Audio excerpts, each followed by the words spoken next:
Good evening. I'm Klaus Rinn, the director of the Center for the Study of Statesmanship. And if you do not know what CSS is about, let me just tell you very briefly.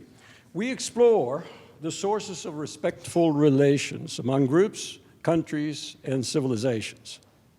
What kind of leadership can put a check on belligerence and diffuse conflict?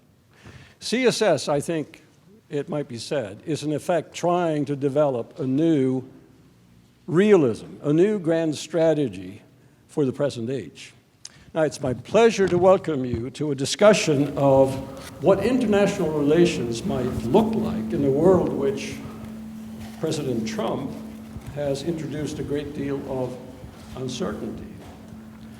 The role that America ought to play in the world has divided opinion for decades.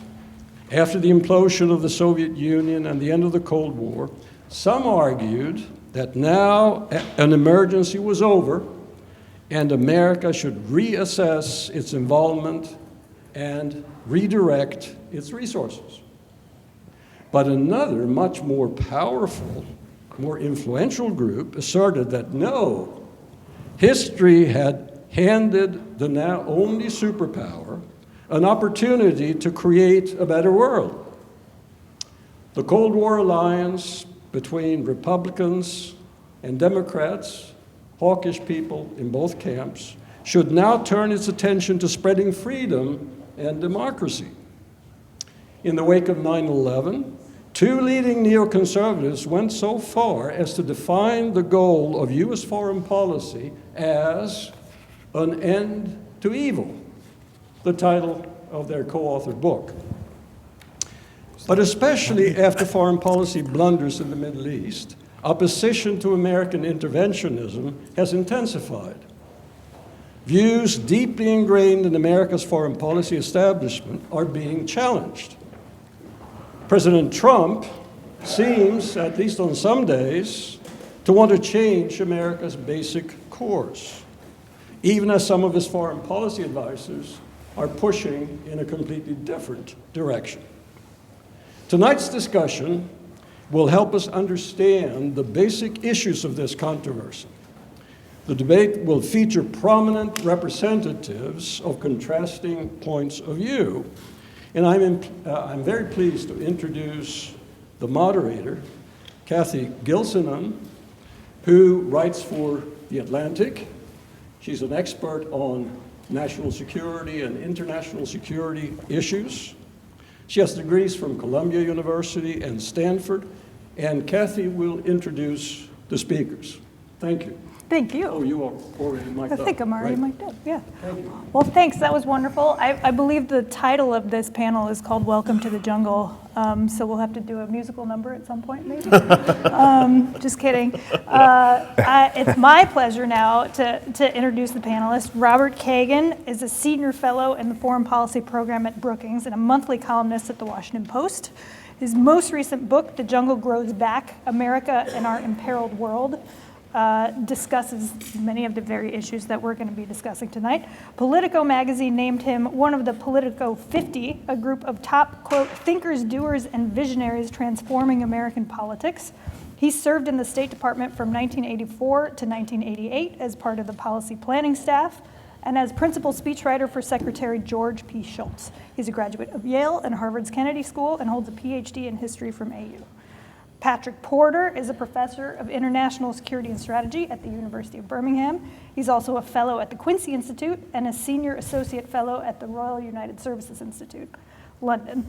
His forthcoming book is The False Promise of the Liberal Order, Nostalgia, Delusion, and the Rise of Trump. So you can see we're getting to some conflict here. 20% off flyers at the registration desk. He's also written articles in International Security, the Journal of Strategic Studies, International Affairs, and other scholarly journals. His doctorate is from the University of Oxford.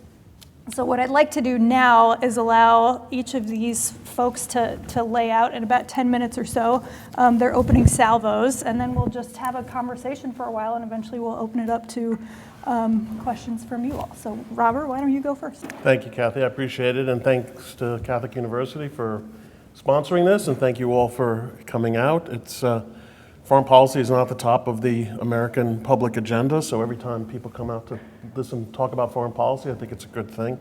Let me also just take a few of my precious moments to congratulate Patrick on his new book, which I have read and commend to all of you. And unfortunately, I think you have to wait till April before it comes out, but I would run out and get it. It's a very thoughtful statement of a certain kind of view of what American foreign policy should be, and I really think you'll all enjoy it. And it's a pleasure to be having this discussion with Patrick. You know, to me, so much of this, trying to decide what American foreign policy should be, or for that matter, any country's foreign policy should be, depends on what you think about how the world works. You know, if you have a fairly benign view, as we often have, there was a time, I think, right after the Cold War when people sort of thought, well, everything's heading in the right direction. It was the end of history, so-called. Geopolitical competition was ending, etc. And that might lead to a certain view of what was necessary or not necessary for the United States and other nations to do. So if you think things are generally fine, you might say, well, if things are fine, why are you mucking around and making things worse? Which I think is a view that some people hold. If you think the natural state of things is, Hobbesian, nasty, brutish, and short, that nations naturally move, that conflict and chaos are sort of the natural qualities of the international system, or even that human nature is not only desirous of freedom, but also desirous of tyranny at times, and human nature can be very nasty as well. Well, that might lead you into a different direction.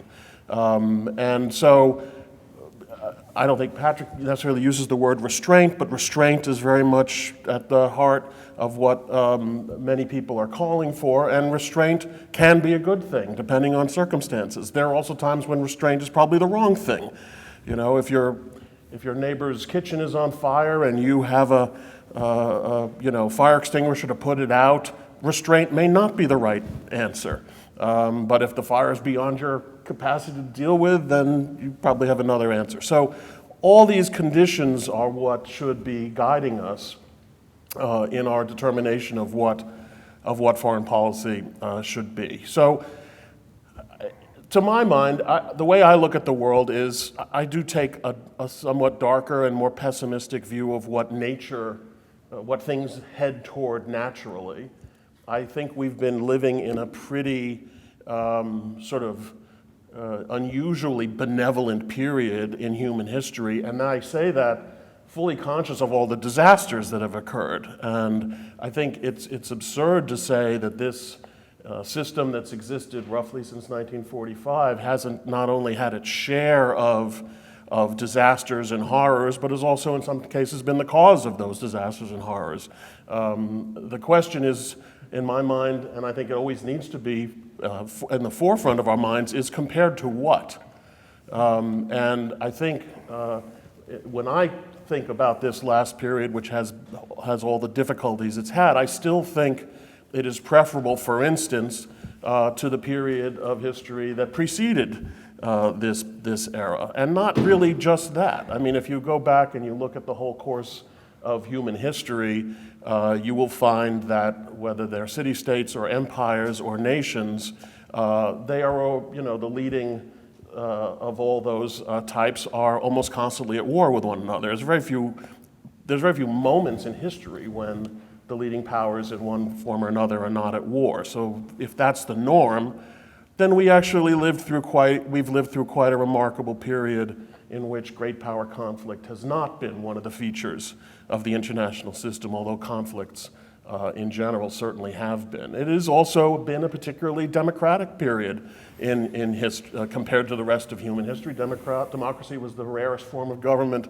until really the last 70 years, and now it's a very common form of government. Again, that's and by the way, we can have a long discussion about the failings of democracy, but it depends on what you think the better alternative is. So that's been remarkable, and then finally, it's been a period of unprecedented economic prosperity. Really, throughout most of human history, almost literally everybody was living in abject poverty. And in this period, we've seen sort of rather extraordinary global growth, which has spread to all the world. That's why you see China and India and other countries have really made remarkable strides economically. So, again, you can think that all of this is simply the natural evolution of the species. I don't. I think it is the product of a certain structure of power in the international system which has favored the leading power in that system, which happens to be a democratic capitalist country. And that, should we move away from this basic structure of international relations, and I'm very reluctant to talk about a liberal world order because that comes with all kinds of other implications, but the sort of basic power structure of the system has favored these attributes of the international system, and insofar as this order changes, you'll have different attributes that are favored, and maybe you'll have chaos, the normal chaos and conflict of the international system. And I think that's what's at stake. Now, we can have a perfectly reasonable discussion about how to preserve that, and in some respects, that is the discussion that Patrick and I are having. Even though Patrick talks about the false promise of liberal world order, I must say when I read his book, I don't think he's throwing it all out. I think he's looking for a better way to sort of sustain what we've had. There are those who would say, let's just throw it all out. It's a disaster. America should just come home and that's it. I'll let Patrick speak for himself, obviously, but I don't think that's his argument. So there are ways of thinking about it. But the fundamental structure, and I'll end by saying this, what is unique about this system has been the fact that Europe, which was for centuries, going back to time immemorial, a cockpit of great power conflict, has not been a scene of great power conflict since 1945. And Asia, which ever since the rise of Japan after the Meiji Restoration became a cockpit of conflict, mostly between Japan and China and mostly at China's expense, Asia is now also a relatively peaceful, if not imperiled, part of the world. And both of these are due to the presence of the United States as a major player within each of those regions. And that structure, I believe, is what has undergirded this peace, and in many ways that I can get into, also undergirded the prosperity and undergirded the spread of democracy, that all of it can be traced back to the extension of American influence into these two regions to sort of put a cork in their history of conflict. And I would be very wary of removing that cork because I do fear that it would lead to a return to normal. And normal looks a lot more like the first half of the 20th century than like the last 75 years. Patrick, what do you say? Well, thank you very much, and thank you, Bob, very much for the commendation on the book. I owe you a slice of the royalties. I won't spend it all in one place, but don't worry. Thank you very much for making this possible to Catholic University. Thank you to our wonderful moderator. And I'm especially grateful to be able to talk about this. And there's a number of things, Bob and I have some disagreements, but there's a number of things I really like about Bob's work. He doesn't traffic in euphemisms. He just speaks very directly in a way about fundamental questions of order and security and power.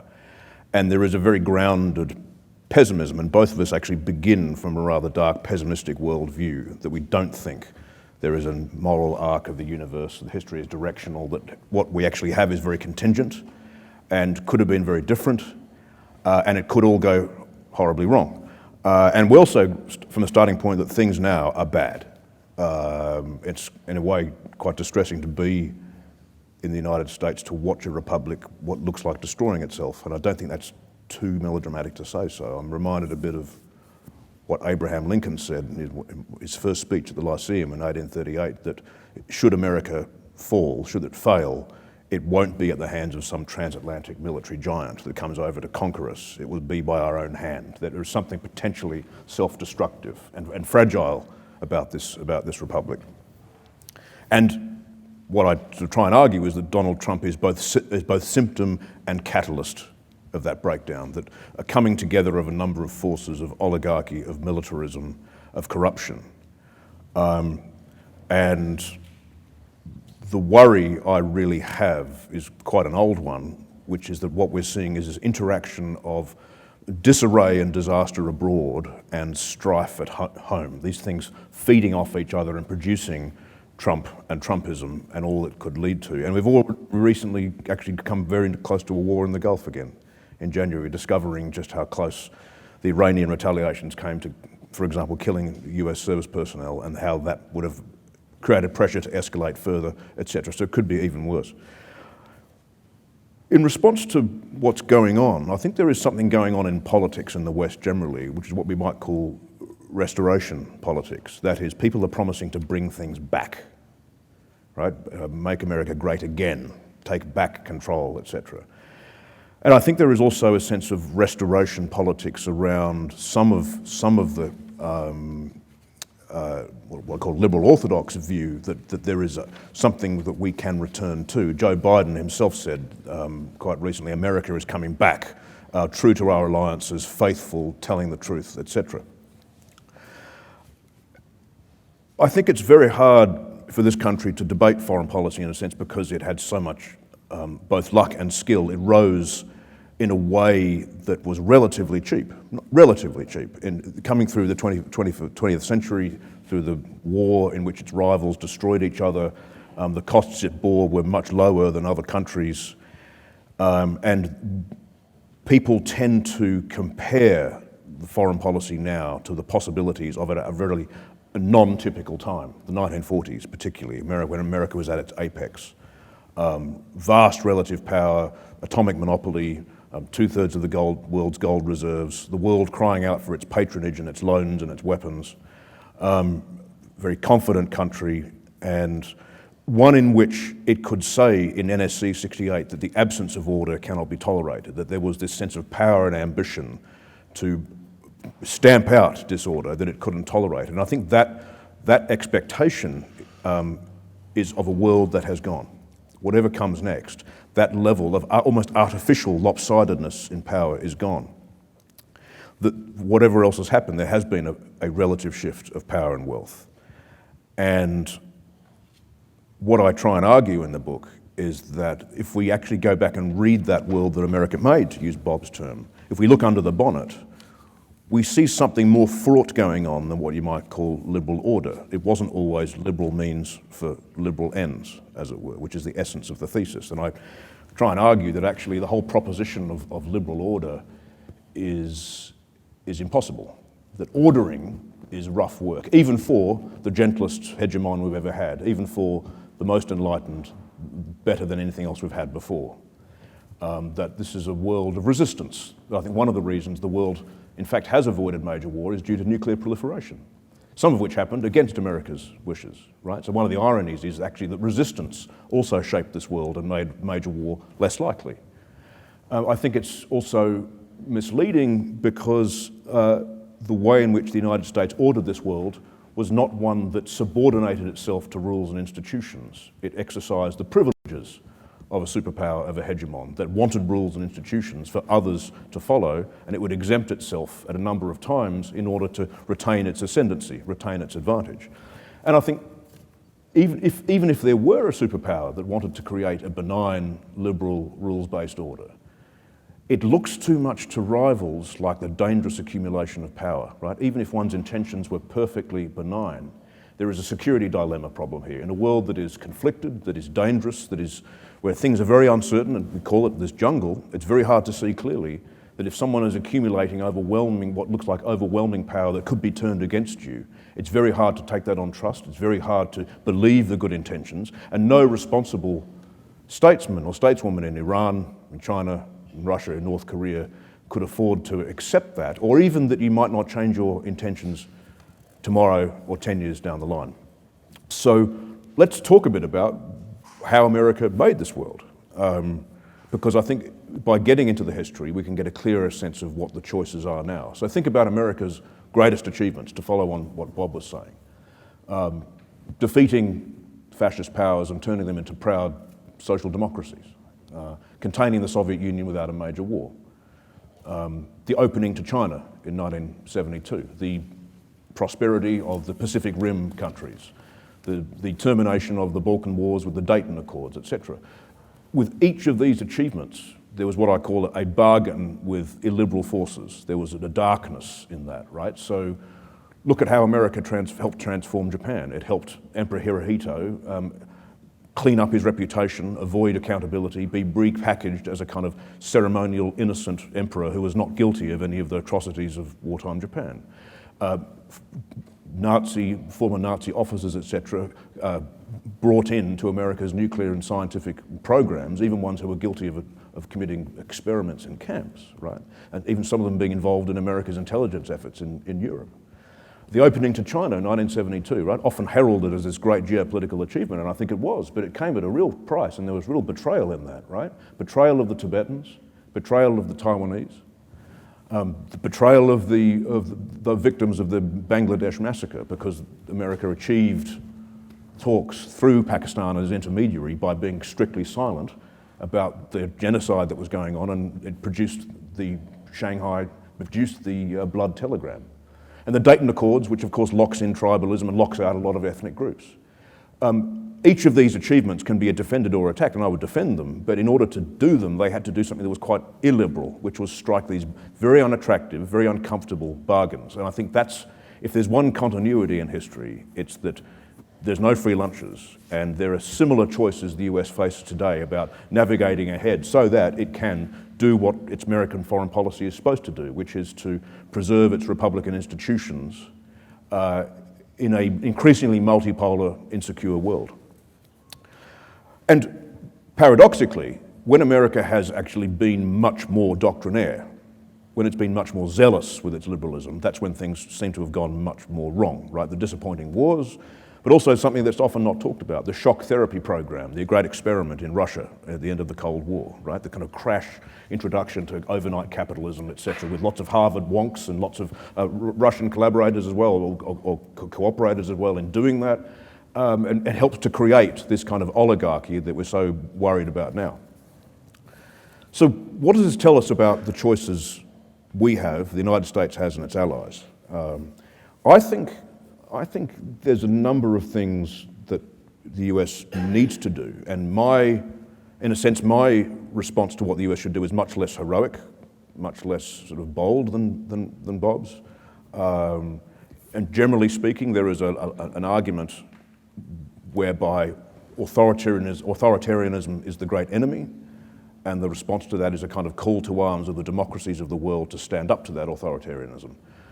I think it would be better to disaggregate rather than aggregate enemies, and to encourage, where you can, divisions and distinctions amongst them.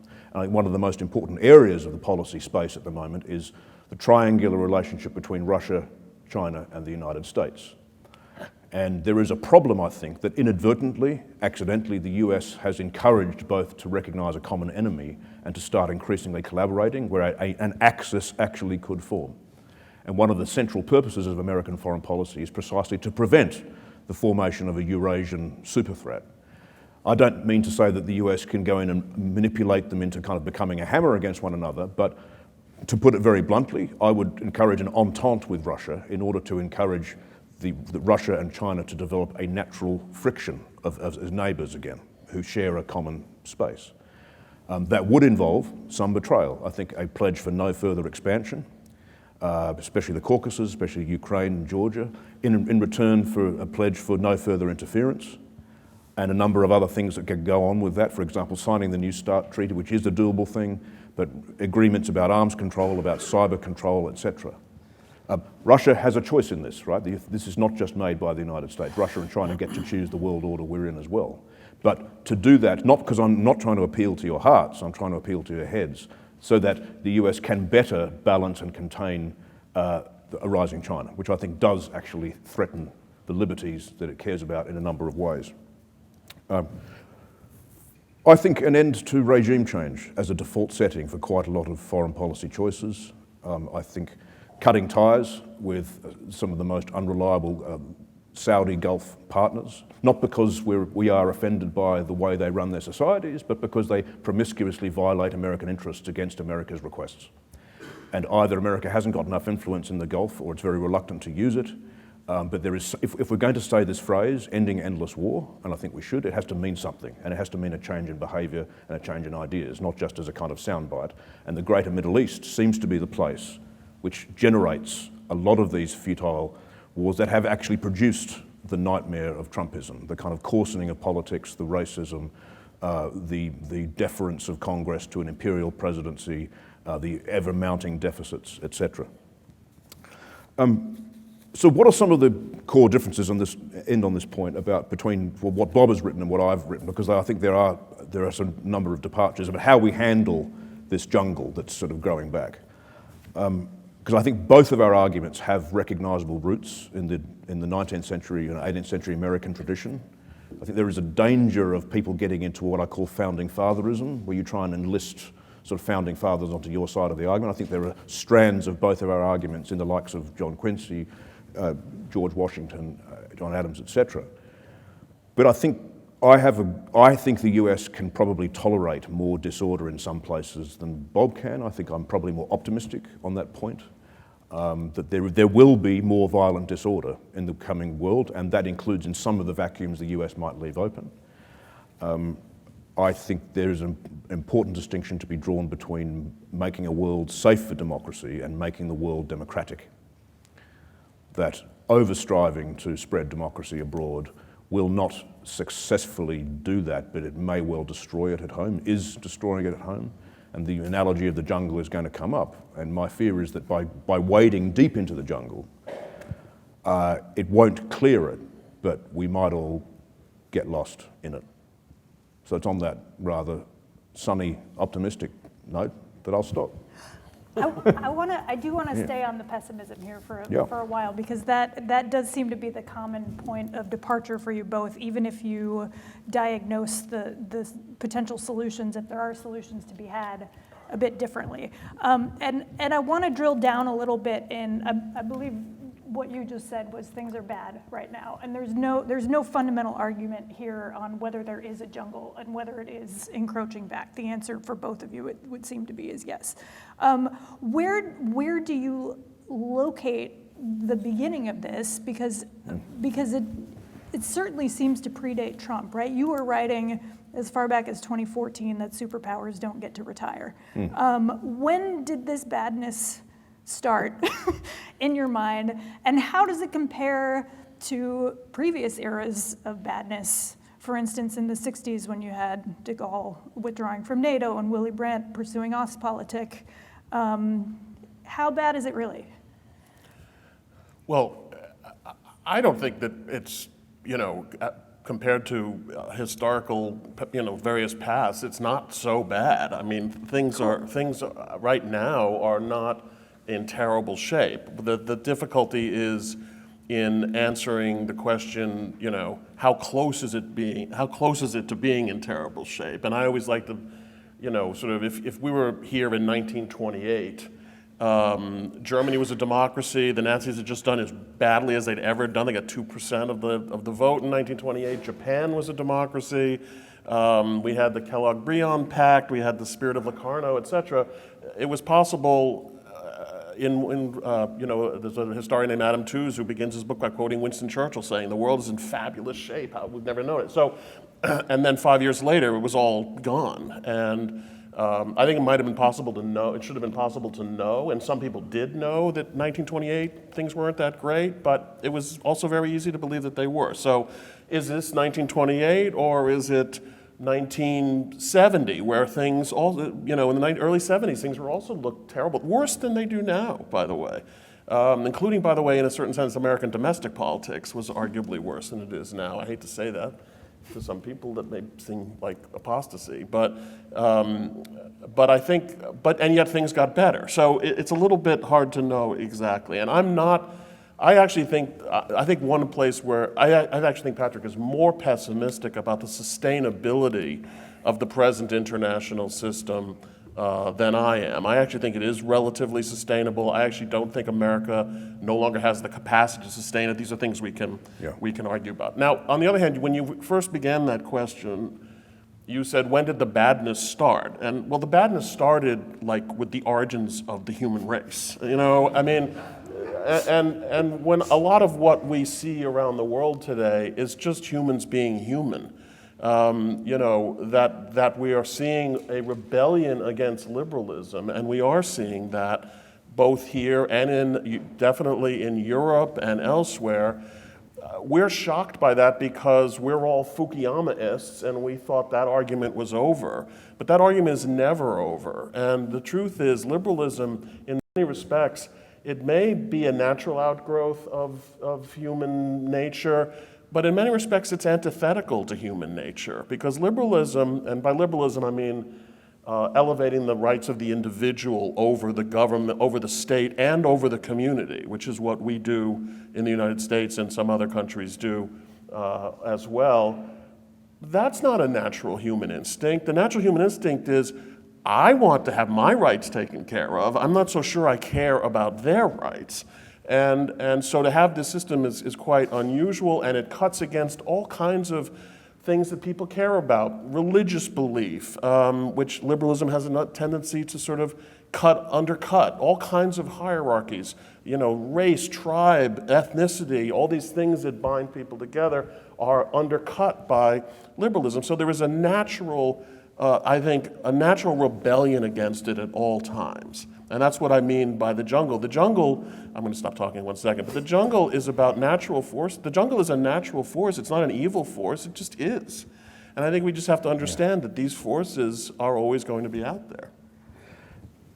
I think much of the trouble began when America won. For America, for its own capacity to act prudently, there's something very dangerous and intoxicating about success. In the international system of anarchy, which we talk about, or the jungle, it's a dangerous place not just because it's inherently insecure, it's a dangerous place because it's very easy to fall prey to hubris, to start to believe that your success is a sign of inherent wisdom and clairvoyance. I mean, Madeleine Albright's sort of line about we see further because we are the United States, that we have this capacity for long-range vision and insight. It's when you start telling yourself those things that error can flow. And when liberalism stops being a thing that is negotiated along with a lot of other human fundamentals like community, like the need for a balance between the state and the market and civil society, like when we start to worship markets, or when we start to have over-ambitious ideas of what military power is for, that's when it starts to become self-defeating. I mean, I read this very disturbing statistic this morning that 11.5% or something of GDP is untaxed offshore wealth. This is one of the things that it leads to. There is this kind of hoarding and misallocation of resources that desperately need to be spent in other things. And what's distressing is how quickly this happened. It was only not that long ago, I think, that President Bill Clinton spoke at Georgetown saying that it's never been this good in terms of America's relative position, in terms of budget surpluses, in terms of the power and the knowledge at its command, how quickly that can slip out of control. So I agree with Bob that things have been indeed worse at other times, but I'm distressed at how the speed with which we have hurtled into this position now, and I think there is a danger of something significantly bad happening, another global financial crisis, even a major war. So, can I just follow up Yeah, on that? yeah. I mean, because I mean, sometimes I feel like we're blaming liberalism for things that are not necessarily liberalism's fault. I mean, you know, Yeah. Human greed is not the invention of liberalism, and but liberalism also didn't end it, but it certainly is not caused by it. But I think in a more fundamental question I have, Patrick, is let's assume that people behaved arrogantly, etc. You wouldn't say, I don't think, that is why we are in a geopolitical competition with China. You're not suggesting that had the United States behaved in a smarter fashion or a better fashion or a less arrogant fashion that we would not be in a geopolitical competition, I assume, or Russia as well. Yes, I think there's likely there would have been a resumption of multipolar competition of some kind. I think the shared fear of America, some of America's voluntary behaviour has helped to encourage them to start getting together, though. That competition we're talking about is worse than it might otherwise have been, and part of the task of the statecraft is to make it more manageable, to have competition that we can live with, rather than something that is out of control. For instance, I mean, Putin and Xi Jinping have agency. Not everything Russia and China does is reactive to what others do, right? But there is a sense in which in Russia they see themselves as defending themselves from a kind of oncoming force of sort of revolutionary upheaval, of colour revolutions, of regime change, of competition for nuclear supremacy, etc. Yes, you're absolutely right. That at some point there would have been some resumption. I think it's graver than it needs to have been, and earlier. And the US is in a position where it's much more depleted than it ought to have been. I mean, there's a very interesting question. By the way, I don't mean to be jumping on over your. Okay. You're doing I mean, great. this does get to the level of sort of strategy and tactics rather than grand worldview. I mean, if I question the depth of, Russian-Chinese cooperation, how far it could go, and how much influence we actually have over it. I mean, it seems to me that. And we can get into what it means, and I would like to get into what it means to try to accommodate Russia in a way that brings them over to our side. I think there are all kinds of elements of what Russian identity is that gives it a certain view of its place in Europe that in a way is hard for us to satisfy, and I could get into that. But I actually am fairly dubious that, as I say, that there is real Russian-Chinese cooperation. At the end of the day, I believe that even though Russians spend all their time, especially under Putin, talking about the threat from the West, it's the threat from the East that frightens them the most. They're the ones who live next to an over-billion population with an empty Siberia that they're absolutely convinced and are probably right to believe will ultimately be settled by Chinese. They have a long history of going to war with each other, whereas ironically the United States and Russia have no history of going to war with each other. And so I just wonder whether there really is that much room there to play around. But again, to me the larger point is I think that this geopolitical competition was unavoidable. And I'm not sure whether we made it worse or we didn't make it worse. But even going forward, I'm not sure how we're supposed to necessarily make it better. So let's dwell on that for a second, because to revisit your earlier question about that phrase that we didn't want to dwell on, which is liberal international order, and the question of compared to what, right? What if we assume, well, let's talk through what you think is the future of that potential order, whether it's liberal international or otherwise. You seem to suggest that it's pretty sustainable. Maybe what are there any tweaks you would suggest, or different areas of priority? Pivot to Asia, for example. I mean, again, it always gets down to what does one mean by the order? And so what I mean by the order is it's very much a security order that is the basic pillars of which are a peaceful Europe with an American role that is maintaining the peace of Europe. And we should get into a discussion about whether the European peace that we've grown accustomed to is just something that's now eternal, or whether it is something that is, as you said in your opening comments, contingent on the fact that the United States in a way solved the European equation after World War II. And that's its greatest contribution. I mean, the defeat of Germany is also important, but it was the resolution of the European problem, it seems to me, that the United States has played such a big role in. And that exists, and then, as I was saying, also that's the security structure in Asia, which, by the way, has been the best thing that ever happened to China. Because China, before this security order was established, was just a victim for 70 plus years of various, well, more than 70 plus years. First, it was the victim of European empires, and then it was the victim of Japan, and basically the post-war order put an end to that and allowed China to become the China that it is today. And so that's what I mean as the order. And now, what was your question? Whether it's sustained, whether it... Well, what is you're more optimistic Yeah. about the sustainability of the order. And the reason is that I think that, first of all, my view is that as long as those basic security structures are in place, the U.S.-Japan relationship on one side and the U.S.-European relationship on the other, I think that Russia and China are both heavily constrained in what they can do. Russia in particular. I mean, Dean Acheson, you wanted a Dean Acheson joke. Please. So Dean Acheson, referred to the Soviet Union as Upper Volta with rockets. And for those of you who remember what Upper Volta is, what is it now? Burkina Faso? What is Upper Volta now? I can't remember. Anyway, and there is a certain truth to that. A Russia that is behind the Urals is not, in a certain sense, a great power. They have a lot of nuclear weapons, but they are fundamentally weak. Russia's strength, historically, comes only when the West, you'll pardon me for using that term, is in conflict with itself. Russia was the great beneficiary of European conflicts, whether it was whether it was the war against Napoleon, which allowed the Russians to enter Paris one day, or whether it was World War II, which left Russia with this incredible expanse of control in Europe. When Europe is coherent and in some ordered shape, Russia's an afterthought. It's back off to the side. So I don't really think that Russia has a lot of room to maneuver. We could talk about whether they would have more room to maneuver if we followed Patrick's policy, and we can have that discussion.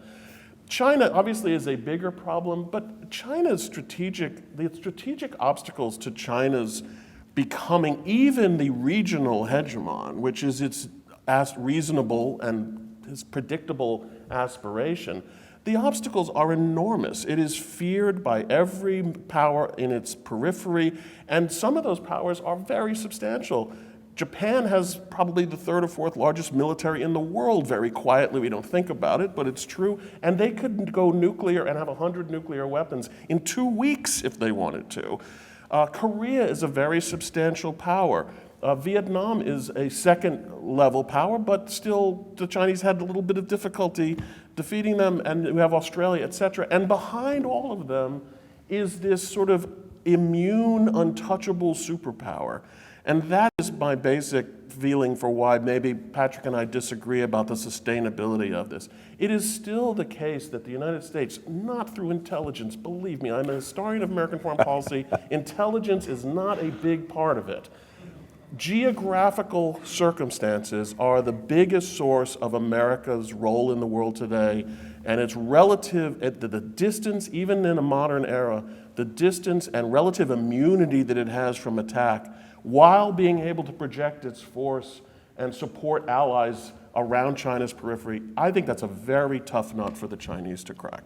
It's interesting to reflect, though, that some of the order that we're talking about actually helped facilitate China's rise and therefore the geopolitical competition that we're also nervous about today, right? Yeah. So this is fascinating. I mean, just a couple of points. I mean, I'm actually thrilled that I've been accused by Robert Kagan of threat inflation. Hey, somebody's got to do it, Pat. So, in terms of talking about, no, as you know, it's impressive of me to have got to that point. But in terms of what order is, I mean, there's this real question here. Yeah. And I think one of the problems in talking about it, we tend to talk about it in a frozen way, sort of security orders and hierarchies, and those are true. But war, after World War II, war in Asia was a huge part of shaping this world. I mean, and really intense, really consuming war. The bloodlands across that whole sort of region of the Cold War, the Vietnam, Korea, and the kind of the great purges. I mean, Indonesia, with some support from the CIA, kind of massive purge of communists. That, in other words, when we think about the post-war order, quite often in the kind of snapshot summaries, we think about prosperity, free trade, and peace. And that may be where it has sort of got to, but the birth pangs of that, it was quite horrific when you read some of this. I mean, quite a lot of the countries that are now sort of celebrated for being part of a globally integrated free trade system evolved after 1945 as protectionist states and under martial law. And the reason I say that is that it's all too easy to, by kind of looking away from that unintentionally to think about ordering now as a similarly peaceful thing, rather than something that always teeters on the edge of something much more coercive and violent, and not always in a wise way. And this comes to another point, speaking of Asia and speaking of Europe. This is also a really important debate for America's allies to have, and they're not having it enough. I think there is a myopia in the country of my birth, Australia, and the country of my dual citizenship in Britain, where there is an even stronger desire to romanticise the relationship with the United States. So if you go past the US Embassy in Washington, it has this rather, well, I think, bilious-inducing statement, 100 years of mateship, right? So it's friendship and cultural kinship, with the kind of implicit idea that actually Australia can kind of muddle through by trading with China, having America as its main security provider, and not really having to make a choice, and not really having to rearm as much as it could, on the assumption that it has this English-speaking great and powerful friend that will ride to its rescue. And I don't think a country can proceed on that assumption responsibly, given the increasingly dangerous neighbourhood Australia is in. But by telling these stories about the past, by romanticising that link, that it makes it hard to confront the choices of today. Britain, if you look at some of the way in which some people are talking about the Brexit future, they're remembering a 19th century in which Britain was a buccaneering free trade, sort of daring-do power, forgetting and not mentioning empire, and not mentioning actually vast amounts of British protectionism, even in the golden age of free trade. And therefore, walking into this very tragic situation where it's thinking it can have what it wants from continental Europe and the EU, it can have Huawei and bandwagoning with China, and it can help America contain China in the South China Sea and get a great free trade deal as well, all at the same time, and at no extra cost. There is this, I mean, by accident, wandering into isolation and potential disaster because of a complacent view of history. And I think that this is actually even more incumbent upon allies to actually ease up on the focus on sort of mocking Trump and Trumpery, and focus much more on the hard decisions and taking some more responsibility. They can't lay everything at America's door. So, But to revisit your question, which is an interesting one, of whether the United States solved the European equation, and this gets back to what you're saying, and some of these healthy debates we're seeing in Europe now, inspired in part by President Trump, have to do with how much Europe has to be responsible for its own security. And this gives some people hives, and it gives some people cause for cheers. So what do you think? Is the United States necessary in Europe? It may not be necessary, but I think it's desirable. But I think what the problem the debate is being had is too easily slips into a kind of lament about populism and Trump, and not about the contributions European countries can make to the Atlantic defence, that it ends up just being a kind of rather dead-end set of complaints and parodies. And, you know, pictured in that archetypal moment where all the leaders are giggling about Trump at the recent NATO conference and Trump leaves, rather than actually not doing that and talking seriously about taxing and spending some pounds or spending some dollars. But recognising that actually if the world is changing around them, it's not just a matter of what the world thinks of America, it's what America thinks of its allies, that we should be worried what America thinks of us. And there needs to be more hard choices in that direction. Now, I personally would favour keeping NATO and trying to make it work. But if you want to choose a different future, you've also got to face up to the choices that are involved in that as well. So I don't think the debate is of the quality that we need yet. And there's too much of this, the history that I mentioned, this way of talking about the past. What do you think? Has the United States solved the European equation? I mean, that's the question, right? If you Well, what I mean by that is actually it's pretty straightforward, which is that from the moment of German unification, you know, after 1871, Germany was too big for the continent. This was the so-called German problem. There's another German problem about the German character, which I'm not sure how I feel about that. But the German problem as a geopolitical matter, I think, was real.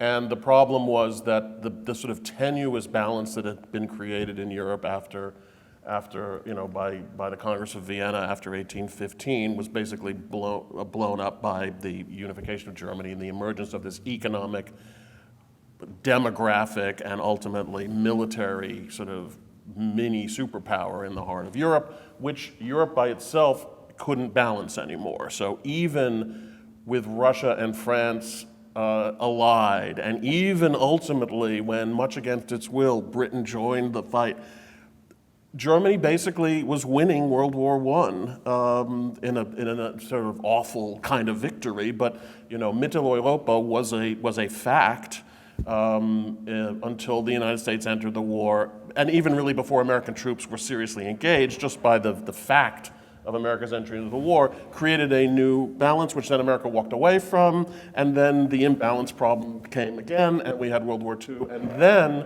what the United States did, which was the deus ex machina role, was basically to say we want Germany, in this case West Germany, to resume its economic capacity. The French and the British would never have allowed that unless the United States was also willing to guarantee their security against Germany, which they did by basically keeping troops in Europe forever. So the question, I think it's a very interesting question, is have we so moved beyond this problem that now you could withdraw the troops and you wouldn't have that problem? For me, NATO is not primarily about Russia. For me, NATO is primarily about the basic stability of Europe. I actually think, and right now you go to Germany and we know the Germans, they are the most pacific, liberal people in the world, except for the party that's now the third largest party in the Reichstag, but anyway, and it's almost impossible to imagine Germany being a problem again, except that I think you would go back to, even if the German character was the most wonderful character in the world, the German problem would return. This is my concern. And if the United States withdrew, I think you would ultimately get to European instability again. Now, if you add to that the fact that liberalism itself is being challenged in Europe, that the liberal idea certainly in Eastern Europe, but also obviously in Italy, in France, and elsewhere is being challenged. And what you have above all is a return to nationalism in Europe.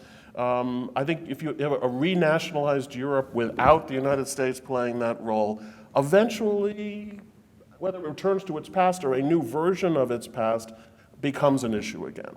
And that for me is, that's what we should be worried about, but it seems almost, I think people find that almost unimaginable.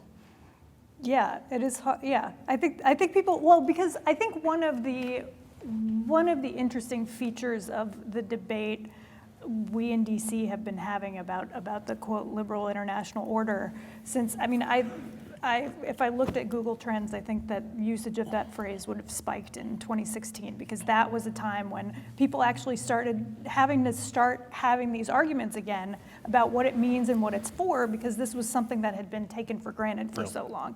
And taking for granted again, the German problem is just not a problem anymore. So now we're in a situation with leading politicians on both sides of the aisle actually kicking the tires on these very fundamental questions on what is this for? Why actually do we have all these troops in Germany and Japan? Right. And to what extent can we bring some of these people home? Mm. I mean, how does one explain, if we in the DC commentariat cannot explain the value of this thing to an elementary school teacher in Topeka, that's not her fault, that's ours, right? Mm. What is the affirmative case that we make that appeals to public opinion about why this thing is important? Do you mind if I? Yeah. Please. So, I mean, Europe, like Asia, is a power centre that matters, and both the latent power and the actual power that can be mobilised on that continent. Just as China has shown with its aggregate of wealth and influence how much it can coerce our civil society, like the recent NBA crisis, for example. The case for containment goes across a number of domains. But I think what's critical here is, as well as the case for a transatlantic commitment, there also has to be a new transatlantic settlement. And this is where Bob and I may disagree, I think I'm much more sceptical about America's financial and fiscal position. I think that there is a really dangerous level of out-of-control deficits and debt, which could lead, as the Congressional Budget Office warns, to not only a serious further global crisis, but an inability to react the same way this time around. And so there's going to have to be some burden shifting, but that also has geopolitical implications. And this is the problem for both Washington and European capitals. Washington quite reasonably asks Europe to do more, to spend more, to sacrifice more. But then that's going to result in a more assertive Europe. If it is in fact investing more in defence, if it is putting more on the table, it's going to demand more in return, right? It's not going to remain a supplicant or just a satellite. Europe wants Europe insisting on greater assertion and having a say, as Macron is doing increasingly now, but that's going to cost. You can't just have it for free. And there is something about this marriage between them, where if we're going to, as Susan Rice said, renew the vows, there also needs to be discussion about the details around the household and the division of labour. I'm a new father, sorry, this is my metaphorical world. How's your discussion going? It's okay. We're still here. So Talk about it's conflict. rather than just switching the European commitment on or off, it's also about the terms of that commitment and being realistic about what both sides can expect. And I think you probably could explain that to a bright child.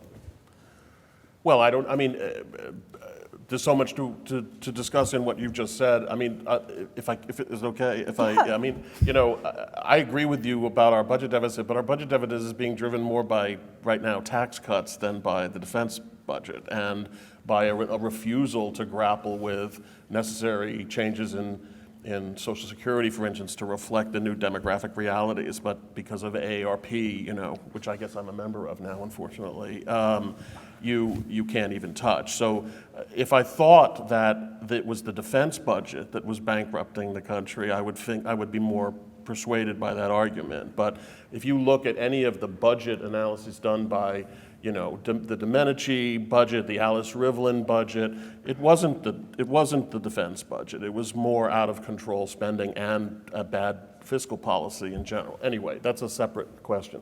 The conundrum about Europe, obviously, is, first of all, you talk about bargains. The bargain of the post-World War II world was that the European powers were essentially going to give up their traditional geopolitical ambitions. Britain was the largest empire in the world, as you mentioned, and Britain essentially gradually gave up that empire and became a normal country, which I think is a country in secular decline as a geopolitical force, regardless of Brexit. And I agree with you. The notion that Brexit has freed Britain to now be the great power again, I think, is the opposite of the truth. I don't think you would have had Brexit if the British people were even in the mood to play that role, but that's another question. But in any case, that was the bargain, and Germany obviously gave up its ambitions. France gave up very many of its ambitions. So it's those ambitions that drive countries to arm themselves, or it's fear. It's never mateship. And I don't think that we can expect, as long as the Europeans think that A, the threats they face aren't that grave, and B, the United States is kind of always going to be there anyway, I don't think we're ever going to get substantial increases in European defense spending. And from my point of view as an American, I'm prepared to tolerate that, because I prefer a European free rider than the Europe of 1930 or the Europe of 1911. And I think that there may be a relationship. I do believe the time when the Europeans finally decide that they do want to arm themselves, we will not be happy about the fact that they've made that decision. And not because Europe is going to go off on its own. I have been, even when I was writing things that the Europeans were offended by, I always said, I want Europe to be a major pole in the international system. I don't fear Europe's role in the world if it expands. My concern is Europe will rearm because Europe itself has ceased to exist as a common entity and will have returned to nationalism. So, and finally, on how do you persuade the elementary school teacher? I think Or the moderator. Or anybody. I think it's very hard. And the reason I say that is not just because I can't do it. Franklin Roosevelt, who was the most gifted politician in the history of America, could not do it at a time when Nazi Germany was overrunning France and threatening the destruction of Britain. Franklin Roosevelt could not then convince people that the United States ought to get involved. I think what has always been true of America, and it's worth recalling, the way Americans feel today, that's normal way of feeling. What they felt during the Cold War was abnormal, driven very much by fear of communism that was irrational, etc. All kinds of fears drove Americans to accept this role. It's not normal for any country to accept this role. And so I think it's a real uphill battle trying to convince people why any of this is important to them. The oceans, even in a digital age, we think the oceans are going to protect us, and we're not entirely wrong. So I think it's hard.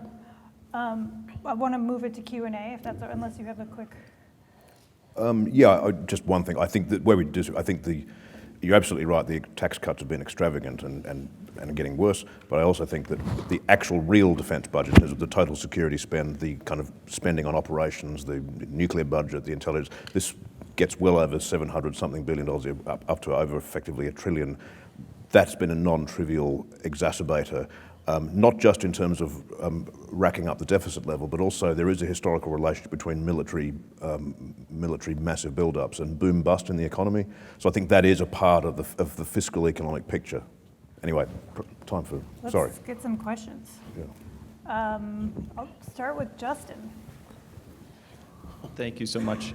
Justin Logan from CSS, and at the risk of rolling a grenade up onto the dais, as somebody who remembers the sort of black coffee briefings at AEI, one of the things that the United States has tried to do to order the international system is sort of rework the Middle East. And one thing that I hope I can elicit some fireworks up there from is the United States cares deeply about the Middle East for three main reasons, right? Oil, Israel, and terrorism. It doesn't want major disruptions to Middle Eastern oil, it doesn't want Israel to be destroyed, and it doesn't want to suffer a fusillade of terrorist attacks a la 9/11. In trying to order the Middle East, we've dropped $6 or so trillion over the last couple decades trying to prevent those things. And I wonder whether that's been money well spent, and whether if the United States just sort of disappeared from the Middle East, whether we would suffer any of those things. Thank you. Who wants it? I ought to have something to say about this because I'm writing something on it. I think the US does have some interest in the Middle East, but they're either ones that are created by being there, or they're ones that can be managed from a remove. And I think it's a part of the world that is not a fundamental power center in the way that Europe and Asia are. I think that a look at the historical record shows that actually, despite all of those efforts, the US has very limited leverage there, right? For example, you talked about oil, right? The oil price that really matters to the US. The notion that the US garrisons help it to kind of control price risks. Well, when the US had the most troops it's ever had there in 2008, remember the oil crisis, the oil spike that was going on in prices, George Bush Jr. Asked the Saudis to alter their production, and they refused. There is, in other words, oil price matters, but I think there's a non-link between that is assumed to flow from that in the world. I think there are other things that can be more usefully done with resources to create resilience, like strategic petroleum reserves, etc. But also, I think being embroiled there's something about politics in the Gulf that is especially resistant to the kind of coercive power that America can use to get regimes to do what it wants, unless they already want to do it. So one thing that primicists often talk about when they're defending primacy is to say, well, look, the US has this great advantage that it can leave. I mean, the fact that the US is over here and not over there, it has this great advantage that it can threaten to leave, and that's one of the things that persuaded some of its allies to give up their nuclear programs, right? But at the same time, actually suggesting that the US should threaten to leave can also be quite horrifying to a prime minister. So I think there's a tension about that. There's something about the Middle East where what you see is reverse leverage, with the US so anxious about losing its access to bases and allies that it ends up going along with and acquiescing in a lot of stuff that I just don't think it should tolerate. Anyway, so that's too long an answer. My apologies. No, it's a perfectly lengthed answer. Fireworks, man, come on. No, well, I guess I could get to the fireworks eventually. I mean, first of all, let's go back. I totally agree with you that especially on the subject of oil, that the Gulf states have been particularly impervious to American pressure. And interestingly, that was true in the 1970s as well. I mean, the greatest damage that's ever been done to the American economy was the oil embargo of 1973. And that was at a time when America was supposedly in its prime and could do anything it wanted, blah, blah, blah. And Nixon had no capacity, and then Ford had no capacity to respond to this. And those were supposedly a time when they were even more dependent on us for their protection than now. So I think that's an endemic reality, which again, because I talk about the 70s, is not necessarily related to our arrogance. And by the way, was at a time when Nixon's strategy in the Middle East was actually to withdraw and to set up the Shah over here and the Saudi family over there, and you guys can run the whole thing and we won't do anything. And it just, which is a long way of saying, I don't know that anybody has an answer to the Middle East. Now, the easiest thing to say about the Middle East was let's just get the hell out of there. And I'm sure that every single one of us would say that is a wonderful idea. And by the way, it's also a tremendous overstatement to say that America was trying to reorder the Middle East. Most of what the United States does in the world, and it was true in the Middle East too, is reactive. There is very infrequently a sort of cosmic strategy, and I think a lot of the strategy that has been attributed, for instance, to the W. Bush administration was ex post facto justification. Mostly they were afraid after 9/11, people were afraid after 9/11, and I think that the decision to invade Iraq in 2003 was based on fear, not on let's reorder. The reordering, let's bring democracy, blah, blah, blah, that was ex post facto justification in my view. Now, and then, so the second, again, as I say, so we would love to get out of the Middle East. And I think the very interesting, and by the way, I don't believe we have a fundamental interest at this point in defending Israel. That is a kind of solipsistic policy. You know, we have to defend Israel so that we can defend Israel. You know what I mean? It's, we have a conflict with Iran because we have to defend Israel, and therefore Israel's an ally in our defense against Iran, and therefore we have to protect Israel. And it all comes back to Israel. It's not at all clear to me. Israel is perfectly now capable of taking care of itself, actually. Maybe not without the $3 billion we give them in military assistance. But I don't know about that. And, you know, oil is less of an issue for us since we've become a net exporter ourselves of energy. And we are certainly not as dependent on it. You could say, well, our allies are, and therefore we have to keep, et cetera. So for me, the question is, of course, we would like to get out of the Middle East. But I would say, and I've asked people this question, that all being said, why is it that as far back as you can possibly remember, great powers have been sucked into conflicts in the Middle East before the Middle East was a twinkle in the American eye? You know, whether it was the British worried about the route to India, whether it was British and French imperial competition, whether it was Russia, etc. The Middle East has this way. I think it has something to do with being the crossroads of various cultures. I think it has to do with geographical location and its own fundamental internal instability, which somehow just invites all this. And even now, you listed the reasons why we would be wary of it. And we've also, you know, we look at the Middle East, it's a mistake, you know, in our minds we say, well, there's the Middle East and there's the Europe and Asia, but of course in the real world, these things are all connected. And it turns out people can walk from the Middle East to Europe. And so, for instance, people would say, well, who cares what happens in Syria? And you could make a case of who cares what happens in Syria if you don't happen to care about 500,000 people dying. But even if you don't care about 500,000 people dying, the Syria crisis has helped destabilize Europe. And Europe is a core interest of the United States. And so it's not so easy to sort of pull these things apart and say, over there, we're not going. Anyway, to me, it's a conundrum, and I don't know what the answer. And maybe, you know, maybe you do, and maybe a lighter footprint is the way to go. I'm sure that is where we're going.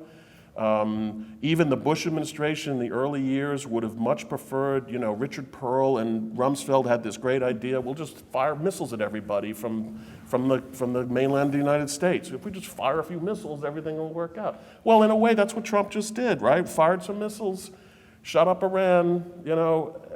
I suppose that's a policy. I'm not sure ultimately where it leads. I think, sorry, no. No, yeah, you should. So you're absolutely right. These continents are linked.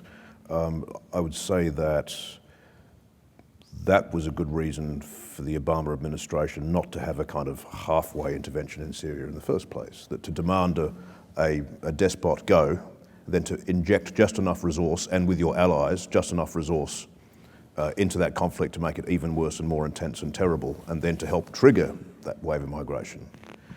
But secondly, part of that picture was a NATO ally manipulating the situation, Turkey, which is, I think, a really pressing question for the US. And I haven't got an easy answer to this, but what to do about the fact that you have NATO, which normally is supposed to stabilize allies. In fact, you've got this one that's actively working against and manipulating migration as a geopolitical tool. So that's one where I would still kind of opt on kind of managing it from afar and actually being very careful about intervention in the Middle East, precisely because if you're not willing to really try and exert control by putting boots on the ground, it's better actually not to just do things that inadvertently, tragically, make it even worse. Let's take one from over here. You in the second row, sir.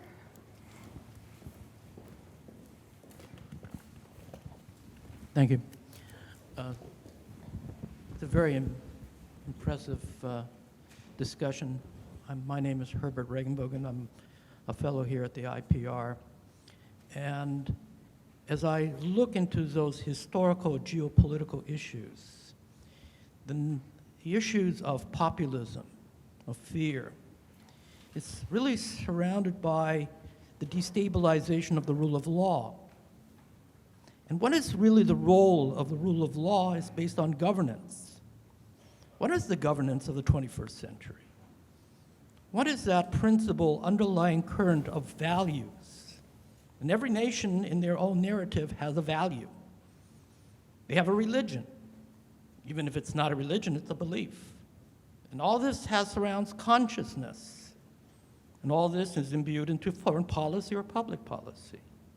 So what is your vision of the foundation of values in the 21st century? Is it again the rule of law, or is it something else?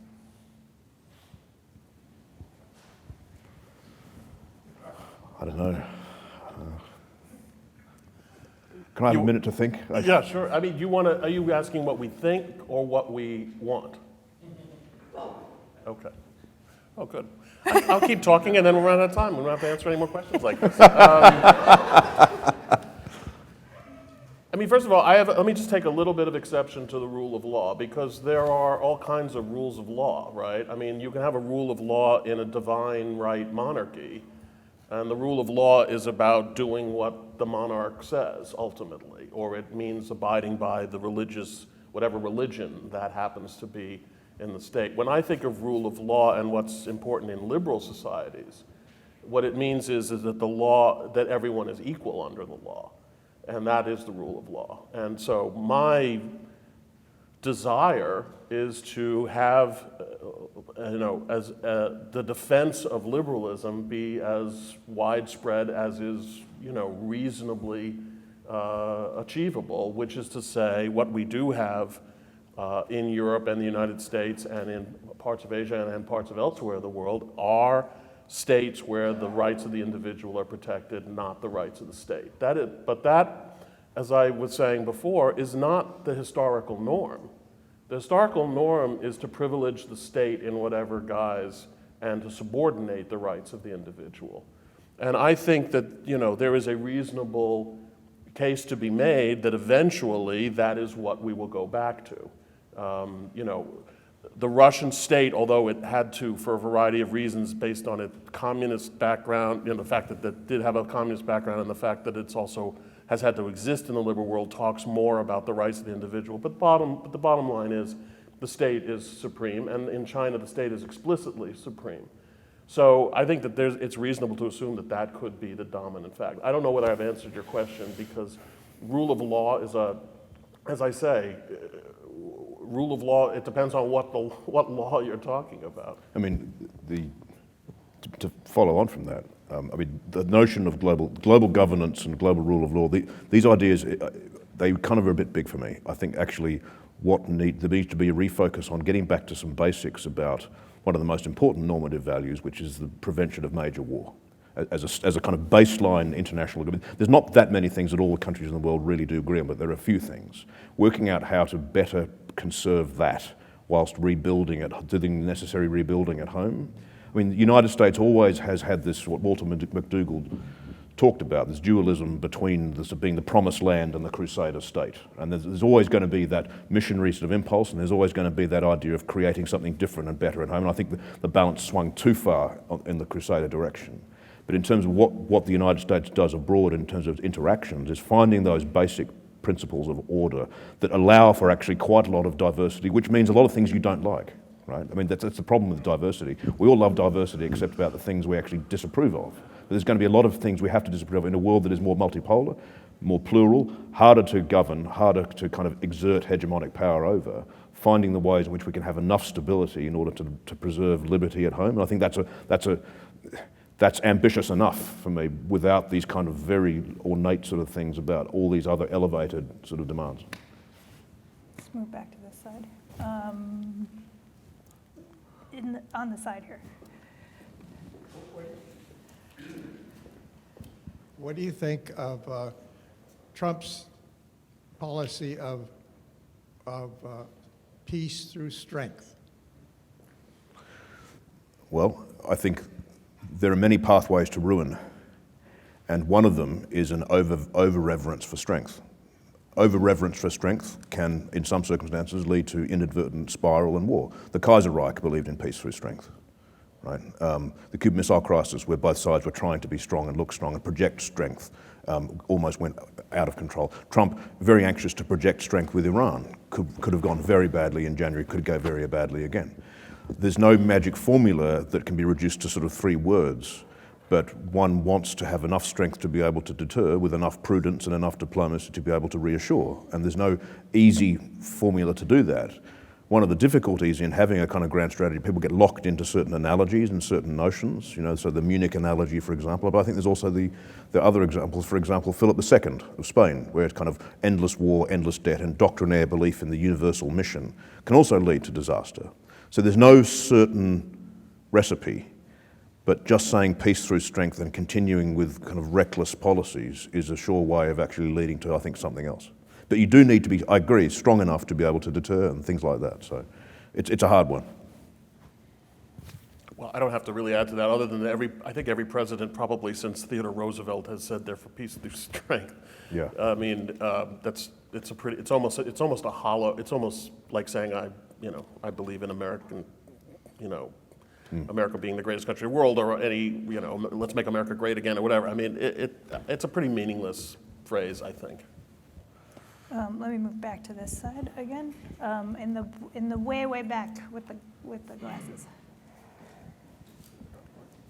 Thanks so much. I'm losing my voice. John Askinis, a fellow at CSS.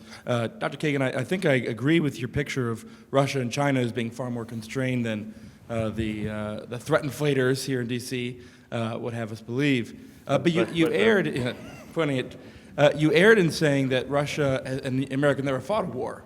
America sent 5,000 troops to invade and overthrow the Soviet Union as part of the Allied intervention into Excellent point. the Soviet Union. And that raises my question, and the problem I see in not so much what you said tonight, but in some of your other writings. Just about the only thing that can get Russia to do really nasty things in Europe, in Eastern Europe, is the threat of regime change. That was true in the Holy Alliance, that was true in the interwar period, and it's been true since then. If, in fact, America has tremendous structural advantages in its security and underlying its order, why has the United States had an activist foreign policy which has antagonized, at least in this case, Russia? Why are American diplomats running around Kiev pulling strings? If this is the one thing that can pull the Russians towards the Chinese and cause them to engage in nasty behavior. Well, as I mentioned before, I don't agree that that's necessarily what's going to happen no matter what we do. I do think there's a real limit to Russian-Chinese cooperation and rapprochement. But you raise a much deeper question about how to deal with Russia and what upsets Russia. You started off by talking about regime change. I mean, there's no regime change policy toward Russia today. It's been a long time since I think anybody even began to seriously contemplated that. So it's not that Putin fears he shouldn't fear an active policy of regime change. But look, let's face it, autocratic governments ever since the birth of liberalism have feared being toppled by their own people seeking liberalism. I mean, the so-called Holy Alliance of Russia, Prussia, and Austria feared the liberal contagion and intervened all over the place trying to stamp it out, Poland, Italy, and elsewhere. And I think there's an inherent fear of an autocrat. And so the mere existence of an American superpower, it seems to me, is always it's threatening to the Chinese, it's threatening to Putin, it was threatening to the Soviets, etc. So I think that is unavoidable. Ukraine is the desire of everybody to sort of feed Ukraine back to Russia. I will never cease to be amazed by it. It isn't even we who declared that Ukraine was an independent entity. It actually was Moscow that created Ukraine as a republic of the Soviet Union, and then basically recognized an independent Ukraine, after the end of the Cold War. So, it wasn't an American assertion to kind of rip Ukraine out of the heart of Kievan Rus, and it sort of existed. So then you're left with the problem, and this gets to the argument that Patrick is making. Okay, so fine, Ukraine is an independent country, recognized as an independent country by Russia. So that's not in dispute. So the question is, so what do? Do you try to help Ukraine, sort of navigate its way through the world and protect it against Russia, or do you just let Russia take it if it wants it? And I would have a hard time saying to the Ukrainian people who do not want to be part of Russia that life is tough, but in order to make Russia happy, you have to go be part of Russia and live under Putin's regime. I would have a hard time with it. But even from a realpolitik, sort of a cold that's divorced the morality from it, I'm not sure that is even itself the solution, because it seems to me that if Russia is trying to sort of recreate its image of itself, which is what countries do, it's what China's trying to do, its image of itself in Europe, Ukraine is the beginning, not the end. And Russia historically does not think that Poland is a country, not just that Ukraine isn't a country. We created Poland, recreated Poland after it had been divided for centuries. It was the Treaty of Versailles that created modern Poland and enforced that. But there's nothing inherent about Poland that, the Poles would not be happy to hear this, but they know historically that that's true. And so the question would be, are we sure that once we handed over the Ukrainians to Moscow, that then Moscow would be satisfied and they would be, and then we wouldn't be in a geopolitical competition and they would happily then come to our, but happily come to our side and help us against the Chinese, etc. I'm skeptical about that. So, there was a really good case to be made that why should anybody give a hoot about what Japan does in Manchuria? And in fact, people at the time argued very strenuously that Manchuria was in Japan's sphere of influence, it was barely Chinese to begin with, which was true, and why can't Japan have Manchuria? And of course, as we know, Manchuria was just the beginning, it wasn't the end. And so wouldn't we have been better off preventing the Japanese from doing what they did in Manchuria? I think the answer is yes. So you have to at least take all these issues into consideration and not just simply say, why are we antagonizing Russia? It is possible that Russia will refuse to be not antagonized. So I think we have to offer them a real choice in that matter. Russia might say no, and so this is not just up to us, the US-led country. No, we don't want. No, after you give us Ukraine, we don't want to make nice with you. So I wouldn't say giving Russia Ukraine, but I think the difference between saying feeding Ukraine and saying we're not going to enlarge NATO further. And actually, one of the tragedies for this, and this is where we might disagree, is the European Union/NATO eastward march, which many European diplomats said, well, look, this is not geopolitics. This is just expanding the realm of trade. We don't do geopolitics. We don't do spheres of influence. As Angela Merkel said, I thought we'd left all that behind. Well, to Russia, it did look like a geopolitical expansion. If you've had Russia's 20th century, you can be sort of forgiven for being anxious about security for Western forces marching towards you, even if they don't look anything like what they've actually had. There is a kind of understandable security dilemma there.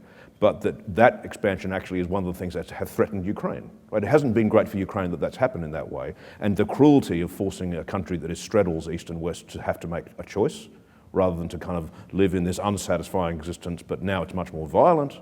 And I think that it's possible that Russia could have been a predator anyway, but I see Russia as more kind of defensively reacting to what it sees as a security threat, not primarily because it actually wants Ukraine. I think Russia would have a terrible time invading Ukraine and trying to occupy it. It would be, for Russia with its kind of problems, that would be very difficult. I think Crimea is difficult enough.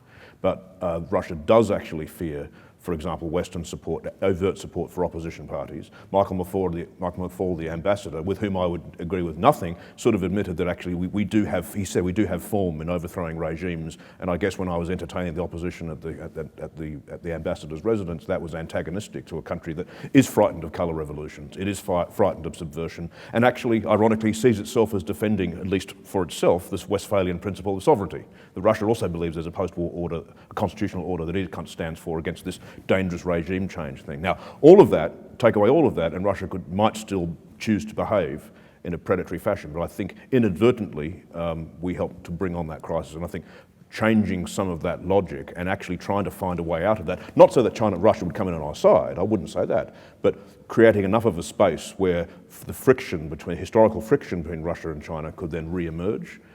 So that we would have less of a problem actually trying to do a much more pressing thing, which is trying to find a way of balancing against China's bid for hegemony without a major war. I think we're close to cocktail time, unless there's time for one more question. Sure. Okay, in the back, in the way back. I was glad to see some evidence of disagreement. Until now, I thought we were in the 2000 election again, where people weren't quite sure. Although if you choose one versus the other, you end up in very different places. So back to the Middle East. I don't want to keep us mired in the Middle East, but, asking the Dr. Kagan, who wrote Neocon Nation, who was one of the most prominent advocates for the Iraq War outside of government. Now, there's some agreement up there that our biggest problems geopolitically now are Russia and China. There might be disagreement on how to handle that. Do you think that we've been disadvantaged somehow by our policy in the Middle East over the last 20 years, which the invasion of Iraq created a certain path dependence? For example, you don't get to ISIS without the toppling of Saddam Hussein. You don't get to the sort of conflagration of civil war, I would argue, without the toppling of Saddam Hussein. And to correct something you said earlier, the first discussion they had about regime change in Iraq in the Bush administration preceded 9/11 by 6 months. And that's in a memoir of a Treasury Secretary. So, the Treasury Secretary, okay. Who was at the cabinet meeting. Yeah, I know. I understand that people talked about it, but that was not there is a difference. Sure, but people talk about all kinds of things. I'm just sick of the people were scared argument. People are scared throughout human history. This was a major geopolitical blunder. But the question is, do you think we are less well positioned to deal with Russia and China now after pissing away a lot of blood, treasure, and readiness in the Middle East? I must say I appreciate their sober and balanced presentation of things. I didn't say I was sober. No. Well, okay. Have you already been to the cocktail here? The short answer is no, actually. Now, the way that I would answer yes is that obviously it's had a tremendous effect on American domestic public opinion. I think that American public opinion was already moving away from this sort of Cold War era expansive view of foreign policy, and that there was growing criticism ever since the end of the Cold War anyway. But Iraq certainly acted as a catalyst that I think drove many Americans to decide that we really shouldn't be engaged in, not only in this way, but in many ways around the world. So in that respect, I would say that's been a problem. I guess the question is, how much would we have gone there eventually anyway? As a geostrategic matter, I mean, what are we arguing? That our allies, despite the fact that many of them were very unhappy about the Iraq war, are now mostly worried that we're going to abandon them, not that we're the big bully that we seem to be to them in Iraq. When you make something worse, people are usually worried if you're going to fix it. I'm sorry, I guess I don't understand. Why don't you explicate that? If we're stuck in the Middle East, that's one of you said that earlier. I'd like to leave the Middle East. No, but you asked me whether it's having an impact on our ability to deal with Russia and China, and I said the answer is no. We are both stuck in the Middle East and able to deal with Russia and China. And the reason we're able to deal with Russia and China, in my view, is that because our alliance structures are still very strong insofar as we value them, and those alliance structures provide a tremendous deterrent to both Russia and China in whatever aspirations they may have. So my very straightforward answer to your question is no. Cocktail time? Time for a beverage. Okay. Do you want to answer? Okay. Cocktail time, man. Okay, very quickly, I think America was frightened after 9/11, but that fear translated itself very quickly into an ambition to reorder a region, that fear took on a very big and American impulse, which is the transformation to deal with the security problem. There were lots of things going on with the Iraq War, but that was, I think, a big part of it from the beginning. I think it did put America at a net disadvantage compared to if it hadn't done it. I don't think it's the difference between night and day, but there was a lot of consumption of resources, there's a lot of exhaustion that come out of it. And I think, but fundamentally, the war on terror as a whole is implicated in the coarsening of politics that leads to Trump and Trumpism and this political threat to the Republic. Cocktail time? Yeah. Great. Thanks, guys. Thank you. Thank you. Thank you. That was great. Thanks a lot. Thank you very much. Thank you. Thanks, Bob. That was great.